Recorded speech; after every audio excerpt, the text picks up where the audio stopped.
नमस्कार। झारखंड सरकार का तुगलकी फरमान, झारखंड कृषि शुल्क विधेयक वापिस हो। जनता परेशान है।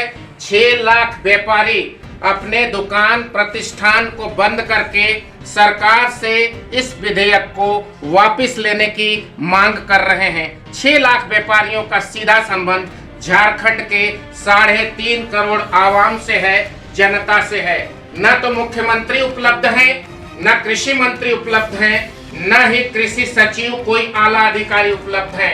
आज से 1 सप्ताह पहले 8 फरवरी को झारखंड के व्यापारियों ने सांकेतिक हड़ताल की थी।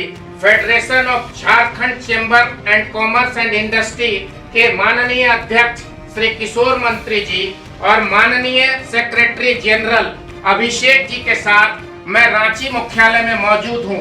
क्या मामला है अभिषेक जी? ये कृषि टैक्स के नाम से कृषि पशुधन विपणन टैक्स 2% और 1% जो आज के दिन में झारखंड सरकार ने ले आई है, विधानसभा में पारित हो चुका है, राज्यपाल जी के पास से जा चुका है।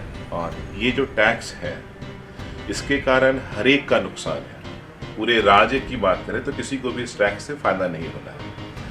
चाहे वो हमारे उपभोक्ता अगर होते हैं तो उपभोक्ता को, जैसे झारखंड में हमारे यहाँ चावल बनता है लेकिन तिलहन दलहन वगैरह हमारे यहाँ बाहर से आता है, तो वहाँ भी टैक्स लगा, फिर यहाँ भी टैक्स लगा, जीएसटी भी लग रहा है। तो सबसे ज़्यादा फिर जो चीज़ें महंगी होंगी पूरे देश में वो हमारे यहाँ होंगी। मुद्रास्फीति तुरंत बढ़ जाएगी यहाँ। अगर किसान की बात करें तो जो हमारे उद्योगों का अगर पलायन होता है यहाँ से, खासकर राइस मिल्स का पलायन होता है, फूड प्रोसेसिंग यूनिट, हम लोग नॉन कॉम्पिटिटिव हो जाएंगे कंपेयर टू उस स्टेट से जहाँ पे ये बिल नहीं है। जैसे बिहार में ये बिल है ही नहीं, हमारे यहाँ भी 2015 में ये हटा लिया गया था। उत्तर प्रदेश सरकार ने 2-3 हफ्ते पहले इसको हटाया है। 2015 में भारतीय जनता पार्टी श्री रघुवर दास की सरकार का ये क्या नोटिफिकेशन है? 2015 में झारखंड से ये वाली जो टैक्स थी उसको हटाई गई थी और उसमें स्पष्ट रूप से लिखा है, आप अगर 4था नंबर पॉइंट देखेंगे, कथित अवैध वसूली की शिकायतें चारों तरफ से पूरे राज्य में आती थी। इसका मतलब साफ है, हेमंत सोरेन सरकार दलाली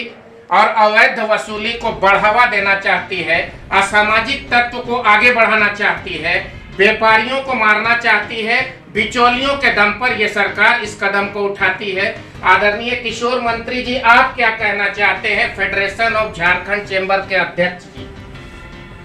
नमस्कार मित्रों, यह जो काला कानून का हम लोगों ने इसको दर्जा दिया है, 2015 में सरकार के द्वारा यह कानून में यह बताते हुए वापस लिया गया कि ये बहुत बड़ा भ्रष्टाचार का अड्डा बन गया है और उसको उस समय सरकार ने वापस लिया। इस सरकार ने पिछले वर्ष इस बिल को लाए थे और उस पर भी जोरदार आपत्ति हुआ, राजभवन से वो वापस गया। उसके बाद में इन्होंने उस बिल को कंप्लीट समाप्त कर दिया। पिछले 2022 दिसंबर में ये लोग पिछले दरवाजा से इस बिल को फिर अपने विधानसभा में ले आए और उसमें संशोधन कर दिए।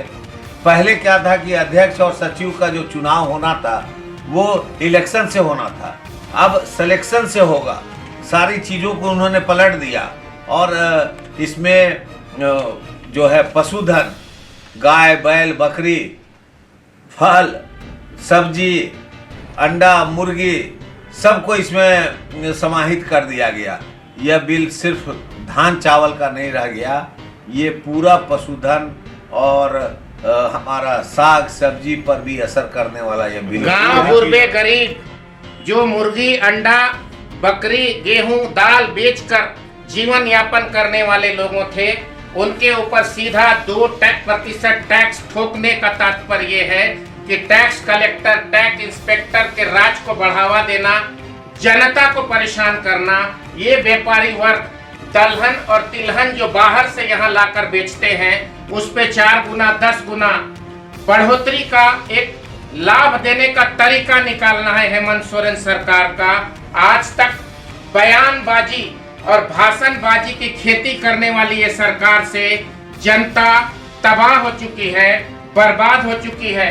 वर्तमान व्यवस्था को देखते हुए मैं बिंदु भूषण दुबे इस सरकार से इस तुगलकी फरमान को वापस लेने का आग्रह और निवेदन करता हूं, वरना 3-3.5 करोड़ जनता इन व्यापारी समूह के नेतृत्व में सड़क पर आएगी और इस सरकार का पतन सुनिश्चित होगा।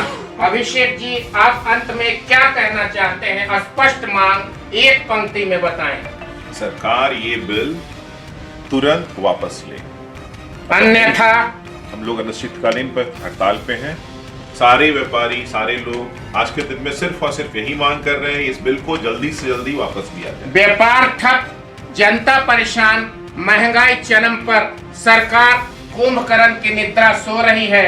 फिर से एक अपील, बिल शीघ्र वापिस हो, अन्यथा जनता सड़कों पर होगी। झारखंड चेंबर ऑफ कॉमर्स से एक सामाजिक कार्यकर्ता के रूप में मैं बिंदु भूषण दुबे सरकार से आज यही आवाज निकला हूं। जय हिंद, वंदे मातरम।